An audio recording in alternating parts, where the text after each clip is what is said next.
Hey guys, David Flowers here. Hey, Good Friday is behind us, and Sunday's coming. And here we are in this in-between time when Jesus is resting in the tomb, and disciples are thinking that all is lost. The defeat and the end that was Friday on the cross. I don't want us to miss that hopelessness that these disciples must have felt. That the Jesus movement was just getting started, it seems, and now their master, their Lord, is gone, and whatever Jesus had said about resurrection or hinted at the idea of resurrection is lost in this moment of hopelessness. Um, wow. Just to think about that, just rest in that. The sense of finality of death and it being over.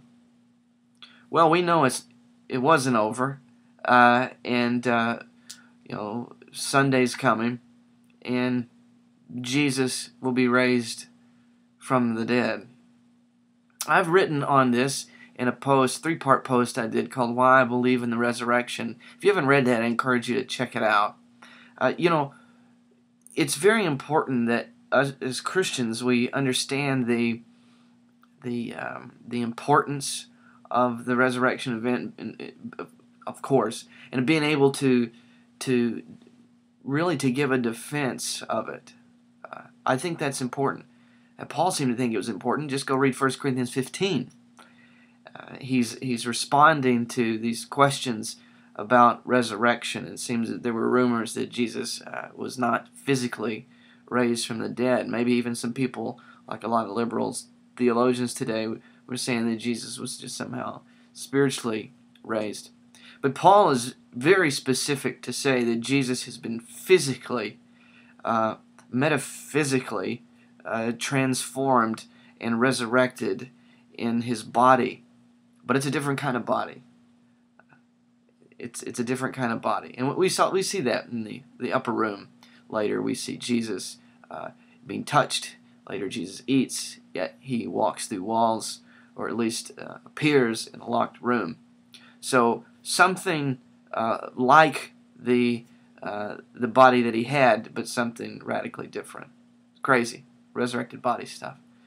Well, so the event's important, and I talk about that in my post. I talk about the best reasons that we have to see that historically there is heavy evidence that there was an empty tomb, and that the reason that it was empty was because Jesus walked out, and the disciples experienced that, and people's lives were changed.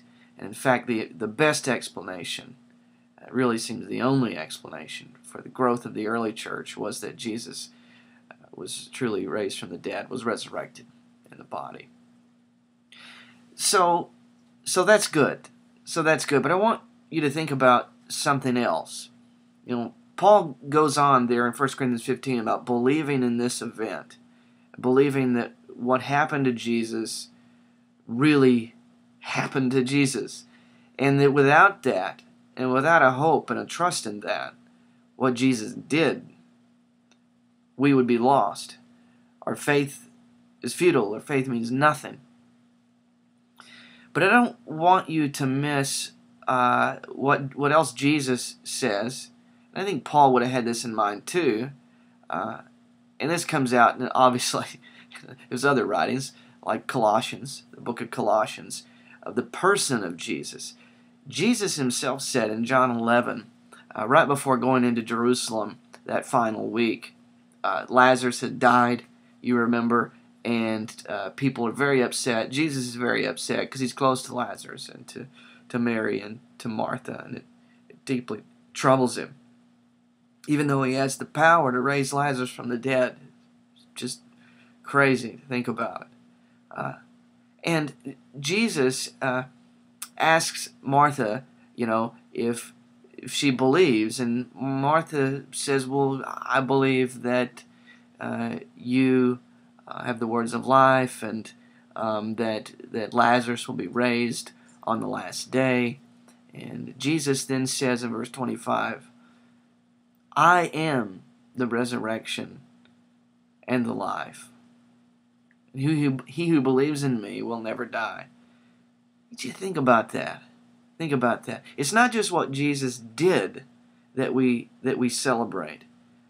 What happened to Jesus. It's not just that. It is also this truth that Jesus is the resurrection. He is the resurrection. Not just Jesus was resurrected, but He is the resurrection. I want you to think about that this Easter Sunday when you're worshiping, when you're celebrating with other Christians, and when you share the Lord's meal together, when you break bread, when you fellowship. I want you to think about that when you worship, that Jesus is the resurrection. What does that mean for us? Well, it means, since Jesus was raised and since He is the resurrection, that we have connection to God, that we can have communion with God, that we can experience the anastasis life. Anastasis, the Greek word for resurrection. Very literally, it means to stand up again. Because Jesus is the resurrection, and because He is alive, He has the power to give life, and He can cause to stand again that which has fallen. Yes, we of course hope for resurrection of our bodies in the future, but we're talking about something in the present, that remember, that Thy kingdom come stuff on earth as it is in heaven. And Jesus, because He was physically raised, because He is the Lord of life, He is able to give it. He's able to bring to life that which is dead in your life. And that's reason to celebrate. It is true, but too often we're so focused on what Jesus is going to do for us in the future that we miss out on what Jesus wants to do with us in the present. I don't know where you're at in your life right now. I don't know what you're experiencing. I'm experiencing some of my own stuff. Those closest to me kind of know the season that I'm in. But I want you to be encouraged by this and reminded by this, that it's not just what Jesus did. It's who Jesus is, and that He's alive today, and He's able to bring life to dead things, whether that's dead relationships, dead ends at your job, dead ends in all sorts of areas of your life, your marriage, with your children, sickness. Jesus has the power because He is the resurrection and He's alive.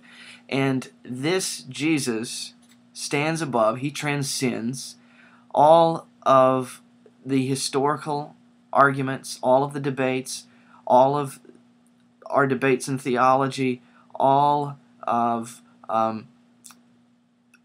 creation. Jesus transcends it. The living Lord, He is the resurrection and the life. I'm willing to bet that there's some area of your life that could use a little anastasis. That could it needs a little standing up again because it is died, or it is dying. I want you to know that Jesus is the source. I hope you'll remember that when you celebrate this Sunday. Don't just celebrate an empty tomb. Celebrate that Jesus is alive. He's in our midst. He's working in the world. He's working through us. He's working through your neighbor. He's working to bring life to dead things. And He's calling us to be a part of that. Hope you'll remember that. And I hope you have a good Easter. God bless.